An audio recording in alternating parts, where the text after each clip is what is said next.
नालंदा के बिहार शरीफ में साधु वेशधारी एक ठग को कोर्ट ने जेल भेजा है। दूसरे की संपत्ति पर कब्जा जमाने के लिए ठग पिछले 41 साल तक फर्जी मुकदमा लड़ता रहा।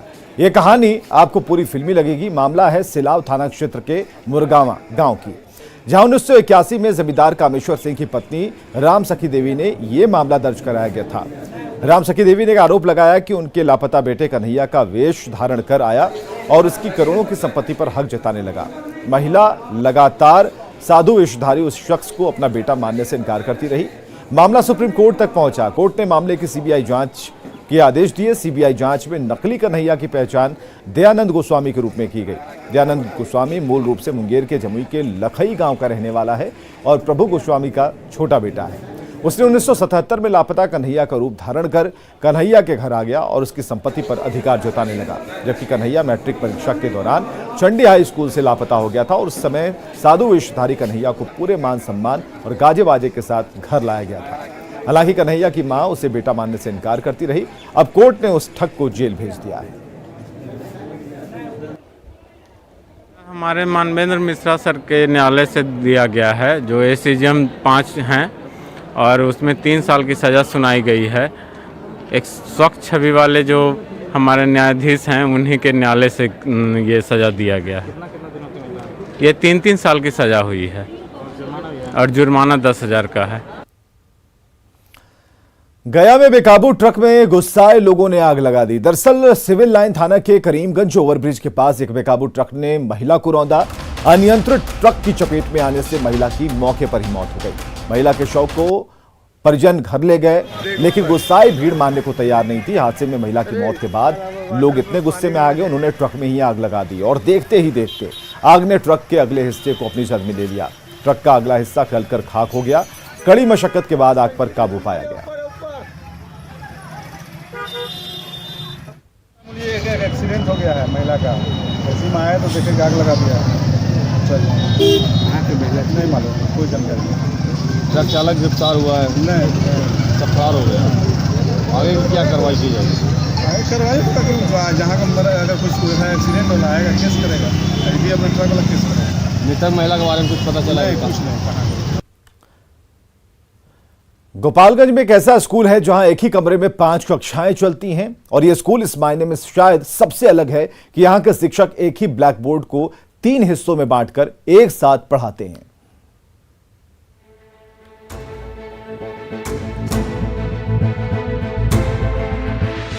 गोपालगंज नगर परिषद के वार्ड संख्या 19 का ये राजकीय प्राथमिक विद्यालय है। 2 कमरे वाले इस विद्यालय के भवन जर्जर हो चुके हैं, लेकिन इस पर किसी भी अधिकारी का ध्यान नहीं है।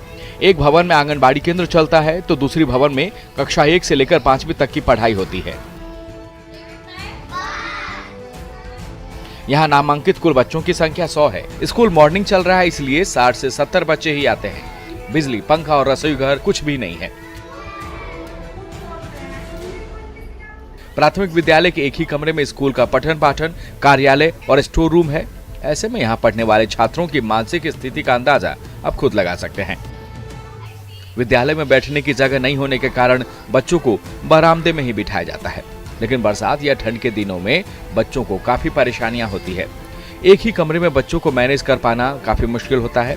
किसी तरह की एक्टिविटी नहीं हो पाती है। इस विद्यालय में कुल 4 शिक्षिका और 1 HM है।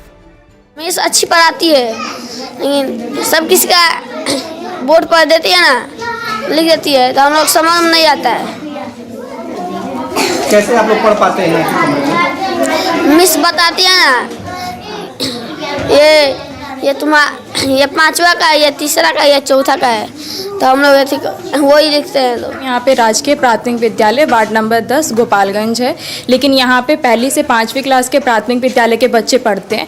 लेकिन दिक्कत यहाँ पर यही है कि 2 ही कमरों का ये विद्यालय है। इसकी वजह से बच्चों को मैनेज करना मुश्किल होता है यहाँ पे, कि हमें एक ही कमरे में बच्चों को बैठाना पड़ता है। लेकिन हमारा स्टाफ और टीचर्स HM ऐसे मैनेज करते हैं कि अगर हम एक क्लास के बच्चों को पढ़ा रहे होते हैं तो बाकी क्लास को हम, अगर बोर्ड पे काम हो रहा है तो बाकी क्लास की रीडिंग हो रही है या कुछ और वर्क करा रहे होते हैं। लेकिन दिक्कत है यहाँ पे कि एक्टिविटीज़ नहीं हो पाती है और एक रूम में बच्चों को सारी क्लास को पढ़ाना मुश्किल होता है। 1st और 2nd हम बरामदे में पढ़ाते हैं। जिला शिक्षा अधिकारी ने समस्या का समाधान करने की बात कही है। गोपालगंज जिले में प्राथमिक स्कूलों की संख्या 1055 है, जिसमें 201 ऐसे विद्यालय हैं जिनके पास भवन तक नहीं है। स्कूल के 2 ही कमरे हैं, एक में 1, 2, 3 का क्लास चलता है और एक में आंगनबाड़ी चलता है।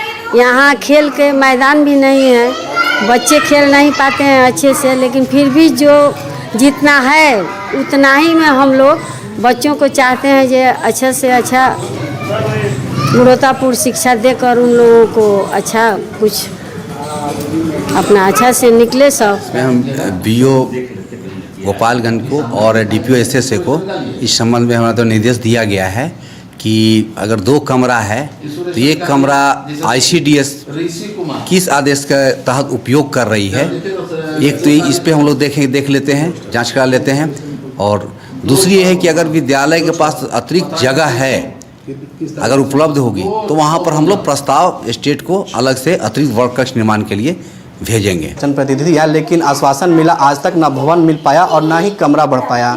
अब देखने वाली बात होगी कब तक इन बच्चों का भविष्य बेहतर हो पाएगा और इन्हें कमरा मुहैया हो पाएगा। गोविंद कुमार, न्यूज़ 18 गोपालगंज। और खबरें लगातार जारी हैं, आप बने रहें हमारे साथ।